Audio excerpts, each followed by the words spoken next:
People who embrace their empathy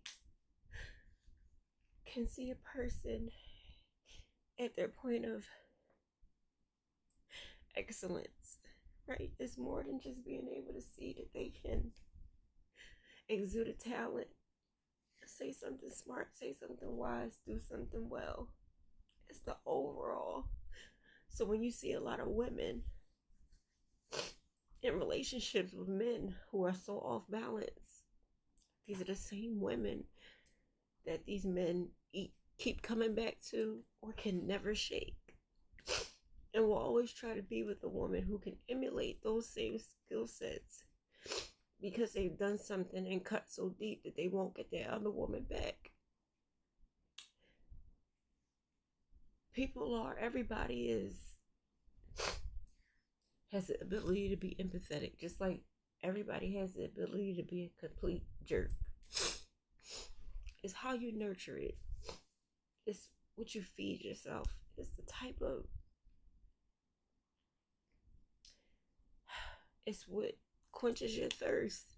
If you wake up in the morning and all you read or all you give yourself access to is like gossip columns, your whole day is going to be filled with that type of anxiety. If you get up and watch the news and you happen to catch the negative stuff, it's there for you to catch that. They throw it out for free all the time on gateways, through the internet, through the TV, through the radio, through satellite radio. It's so important for people to be low energy that they've chosen every route to give you some. High energy requires you to do inner work.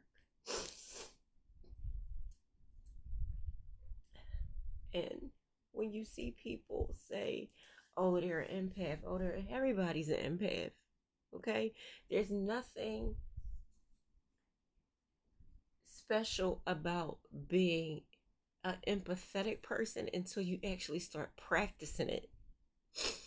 Because then you see it at the degree and how you nurture that part of you and how it rolls over to nurture other people. But y'all treat it like it's a show, like it's a competition, to really just be obedient when you're dealing with somebody one-on-one and you have these feelings and these things in you and you just want to help them, okay? Because it's almost like having a gift and a curse. You actually get to see parts of their life, parts of their future, parts of their present. You get access to seeing what their friends really think about them, how they look at them, how they don't really want them to excel. And then as an empathic person, your job is not to point that out. The wisdom with empathy, you are supposed to let that person or helping that person see themselves as the bright, evolved version. Be your predominant part of what you feed in a relationship. If it comes to a point where you have to say something and it's of low energy, you gotta have the other part of the antidote, which is the positive part, and pull that whole conversation right back up to a higher level. Because it's not enough for people to just understand that they need to have good energy. It's the fact that they need to understand what it's doing to them on a low frequency and what it can do for them on a high one. So you can't just sit there and just let it be anything. And the thing with people who are empathic, right? A lot of us who practice empathy, let me say, a lot of us have our own struggles personally, right? Helping somebody else out, it's a hero complex, okay? It's a hero complex. And I'm saying that on the end of, if you find that you're always with a person that you feel like needs saving, then that's something in you that you also need to work on. That empathy that you practice for everyone else, you need to have it for yourself also. And when you start to deal with people who have so many strong suits that you don't have, you're actually supposed to be borrowing that from them, so they get some of your kindness and you get some of their backbone, because empathetic people struggle with putting boundaries up. Empathetic people do not like separation. They don't like things to break. They don't like to see the outcome be the opposite of what they were shown in the beginning. It's hard. It's hard. But it's just enough for you to go through heartbreak, and then once you heal from the heartbreak, have the same desire for love. You don't exclude yourself from having a healthy love experience. You exclude yourself from dealing with certain things that you know are unhealthy, that you've dealt with on repeat and said something about, and then you remove yourself. But then it comes a point where after you've done it over and over again, when you practice that, those boundaries need to become more immediate, so that you don't keep taking on the same type of person. There's a lesson in it for the empath too, because if a person meets a person that's an asshole at their level, they're not going to learn anything from them. Those two are going to stay at the same level. They're going to consistently elevate at the same level of being that type of asshole. They're not really pulling different parts of their personality out. They're not balancing themselves as a whole. They just found somebody that met them at their level. Remember, I put a post up that says some people just give you the highest point of their lower energy. Some people give you the highest point of their lower energy. Just because people appear strong all the time doesn't mean that they are. It's a whole facade. It's a joke. It's a lie. Just because some people can be, or it seems to be, this, that, or the other, it's a lot of people that are hurt.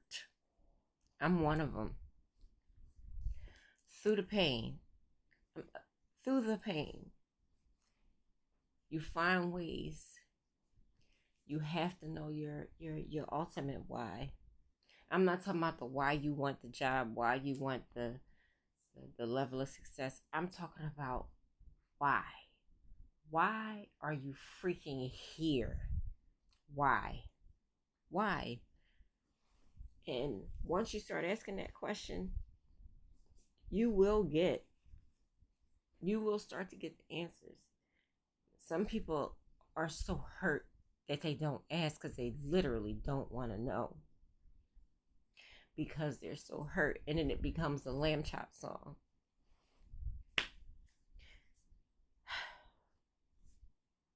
Also, on another post that I put up, I said something about therapy. People will benefit from therapy because the person has an opposite opinion. So you might start to find out who your real friends are if you go to a really good therapist, and the therapist is echoing some things that certain people have said to you. If certain people have said certain things to you, that therapist, who doesn't have any details about your life aside from what you tell them, they don't have any emotional connection, they have a bird's eye view, they can simplify what you're going through because they don't have an emotional attachment to you, then you need to single out those people that you've called friend that have said things that echo what that therapist is saying. 90% of people that go to therapists don't follow the instructions. They don't do the homework. They don't do what they're supposed to do if the therapist tells them to do something anyway. But they have that ear. And a person does wonders with themselves when they feel heard. They do wonders with themselves when they feel heard. You have to get to a point where you want more peace. This whole world been upset for a long time. The whole world has never tried peace at the same rate that it's tried clear and present danger. And neither have people.